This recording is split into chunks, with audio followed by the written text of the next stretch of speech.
have some cartels working behind the scenes, some people within government who are out to fight the current Minister for Health by one, showing that she is incapable, and two, that she cannot manage the Ministry of Health.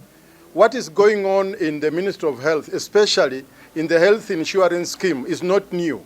It started long time ago. When CS Nahumicha was there, it had the same challenges, and therefore it is not new to the ministry to be confined to one minister. We know those people behind the scenes. Very soon we are going to name them, and this time we are just warning them. Leave Minister Deborah alone and let her work. Whether you are a minister, a PS, or whoever you are, and wherever you are, please leave her alone. She is capable. She used to work with the UN. She has qualifications, and she can run that ministry. We are very upset as people of Western with what is going on in the Ministry of Health. And very soon, we are going to take a position on that. One of the PSs in that ministry ndiye anafanya hiyo. And we are going to name her anytime. When we call you again, either tomorrow or another day, we are going to say, who is she? And when I say, who is she, you know that one.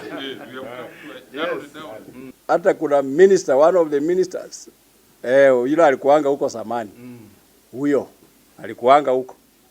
So plan yao, hii nchi si ya kabila moja. Hii nchi ya Kenya ni ya kabila zote. And they are lucky they were given appointment by the president. So wafanye kazi yao. Kama ni PS, fanye kazi yako. Kama ni CS, umepewa juzi, fanya kazi yako. Hata hukupigania hii serikali. And you are lucky that you are appointed. So hataki kufuruka Deborah, wacha afanye kazi zake kwa ajili ya wizi. Hii pesa imeibiwa kwa NHIF. And that's why unaona wanasumbua SHA. All the time they are complaining that SHA is not working. SHA is working. Kwa vile sisi huko nyumbani tunaona. So hii ni kwa ajili ya wizi ya NHIF inafanya sasa SHA wa complain kwamba haifanyi kazi, lakini inafanya. Na kwao wameandikisha watu kwa SHA karibu wote. So hao watu hiyo community pia wajue communities zingine siko. That a minister can make an appointment and a PS revokes the appointment. Wherever has it happened? Where? You cannot frustrate a person like that. She cannot even appoint a person. When a person is appointed by, and you see, we must be coming to terms. This government that we are talking of, Kenya Kwanza, we are not guests. We formed it. We worked for it. We are part of it. We have shares if we have to talk about shares. And we are not going to relent one of us to be fought stupidly like that. If it is going to be the results of broad-based government, we are not going to agree on it. Ours remains ours. And there are those gains that we made after elections. There are those gains that we made, including chairman, including even the seat of the Speaker of the National Assembly. If one wants to know how Luhya behave, touch on these ones. I'm talking as Majimbo Kalasinga, one member of parliament who sees things very clearly. And this one I have seen. I have seen somebody is fighting this lady. For how long will you fight? In our setup, the African setup, task, traditional African society, even the Luhya forming, we don't never fight a woman. You don't have to fight a woman. Why are you reaching that level? We have challenges that we know. They are in the ministry. Let us hold the challenges as leaders. Let from the presidency to ministers to us members of parliament. Even I'm warning leaders on the floor of the house, commending and talking and hitting this lady called Deborah. We are not going to agree on it. Let's solve issues, but let's not solve persons.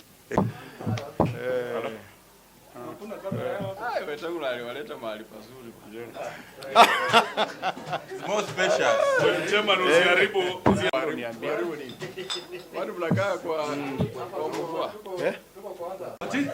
Life. Yes. Yes.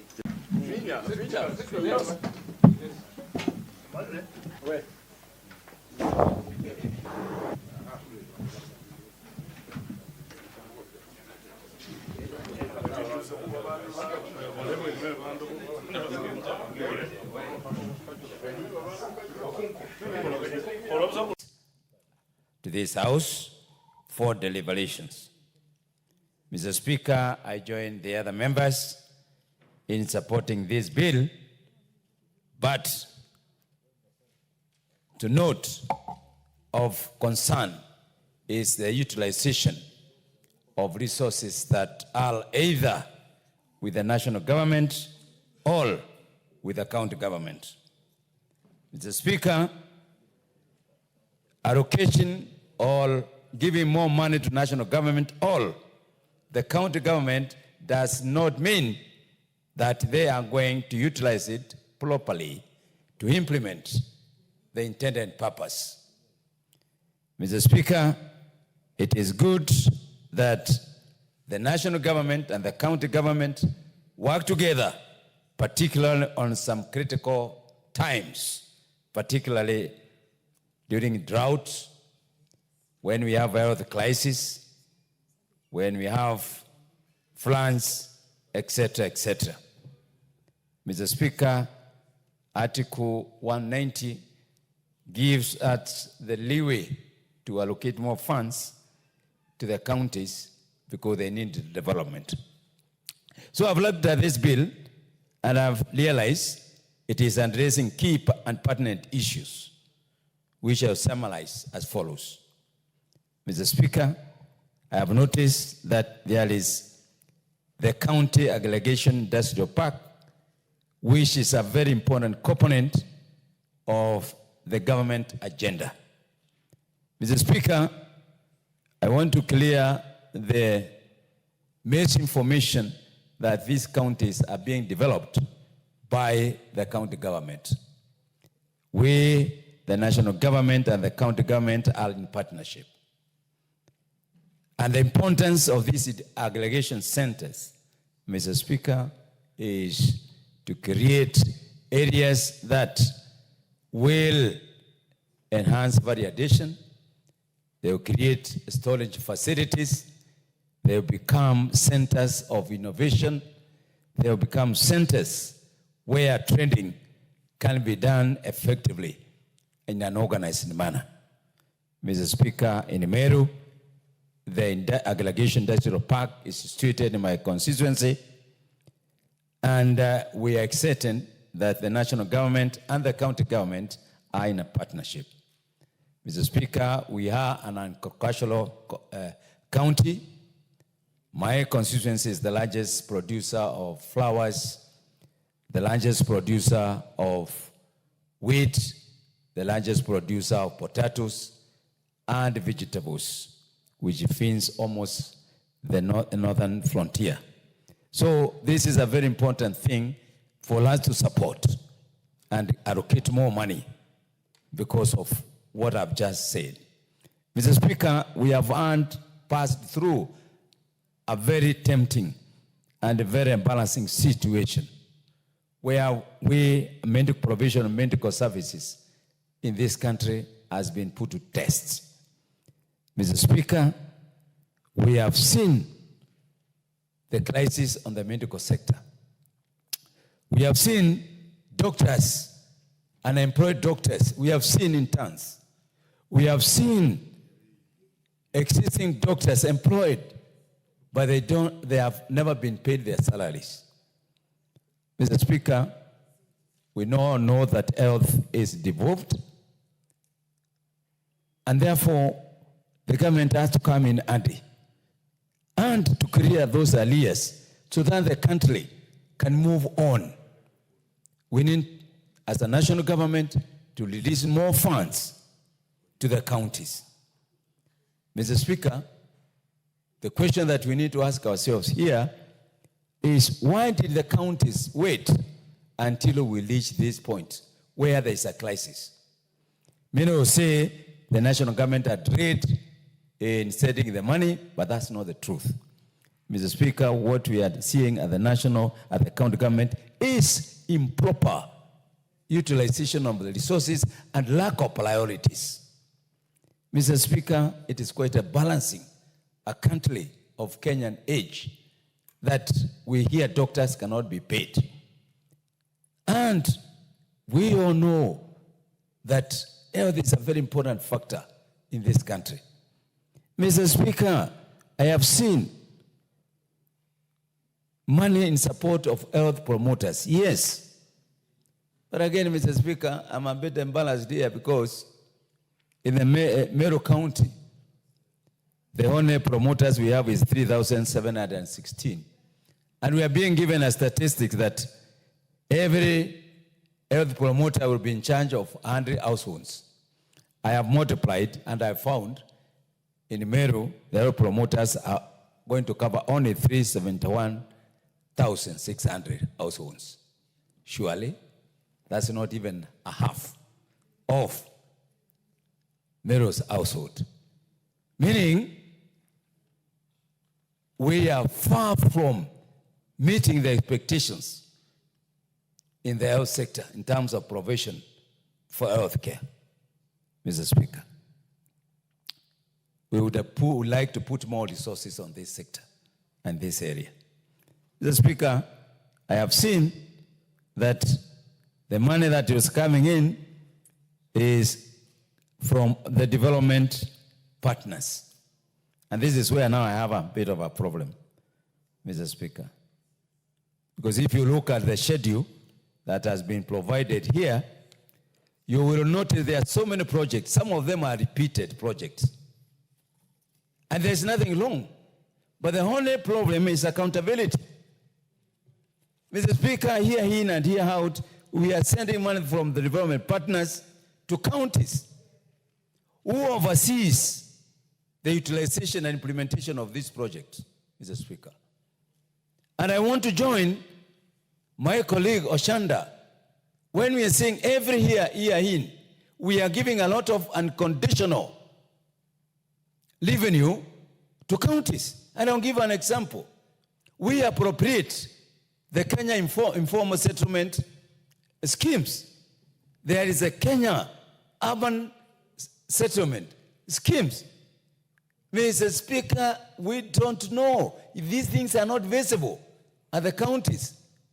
I have seen a program here on climate change, 2 programs, parallel, one 3.3 billion, the other one 1.2 billion. I have seen on drought is a repeating thing. Even when this money is coming, what is the basis of bringing this money? Who oversight this? The National Assembly, where we sit here, KISIP, KUSIP, they all pass through this house. But this is a conduit. After that, what normally happens? What is the value of this money that is being given to counties year in, year out? It's a concern to us, Mr. Speaker. I am here to see a governor who will rise up and issue a policy statement on the sector of education, on the sector of health, on the sector of agriculture, on the sector of water. All what you are seeing is impromptu implementation of 1 or 2 projects, discriminatively, where they have no support, they rush, they don't go there, they never speak about water policy, they never speak about even this health policy. That is why we are having a country grounding to a halt in sectors like health sector, Mr. Speaker. A time has come, even as much as you are saying we obey Article 190 to support the counties, time has come for accountability. We must not be passing bills and additional revenue. We must have accountability. Every single money that goes, after we pay the salary arrears, what next? After we give them green light to use the money collected from the courts, what next, Mr. Speaker? These are the basic questions that you really need to ask, so that every money that is taken the counties, it must have a correspondent policy. I see here, even you are giving them money and there is no framework for the courts. There is no framework, but you are approving. Give him 1 minute. Thank you. How are we allocating more money without a framework? There is money being taken to consolidated fund. To get that money from consolidated fund, we need a framework. There must be a law. But the bill here is saying, let's give them the money. So are we doing the right thing? Are we doing the right thing? Yes, the others we understand. But even where the law is needed, we must pass that law before we allocate the money, Mr. Speaker. So, Mr. Speaker, we must challenge the counties. And we must ask ourselves, why do they wait until a county has arrears? Why do we have to wait until we start pumping them with money? I mean, Mr. Speaker, I think national government is spoiling the counties. Mr. Speaker, the cost of living cannot be apportioned to the national government only.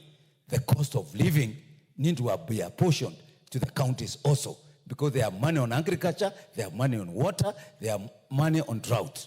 So when we are bashing the national government of high cost of living, we should not spare the counties. More so, Meru County.